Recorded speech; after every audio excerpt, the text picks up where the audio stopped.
नारायणगाव येथील bank of इंडियाच्या ATMमध्ये पैसे काढण्यासाठी गेलेल्या यश जयसिंग भुजबळ यास कोयत्याचा धाक दाखवून जिवे मारण्याची धमकी देणाऱ्यास नारायणगाव पोलिसांनी गुन्हा दाखल केला आहे। यश भुजबळ हे रात्री 11:30 वाजता खोडद रोडवरील बँक ऑफ इंडियाच्या ATMमध्ये गेले होते।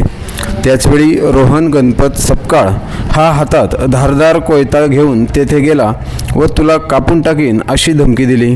त्यामुळे यश भुजबळ यांनी नारायणगाव पोलीस ठाण्यात लेखी तक्रार नोंदवली असता पोलिसांनी शस्त्र अधिनियम कायदा 425 तसेच भारतीय न्याय संहिता कायदा कलम 352, 351(2) व 351(3) नुसार रोहन सपकाळ याच्या विरुद्ध गुन्हा नोंद केला आहे, अशी माहिती सहाय्यक पोलीस निरीक्षक प्रवीण संपांगे यांनी दिली आहे।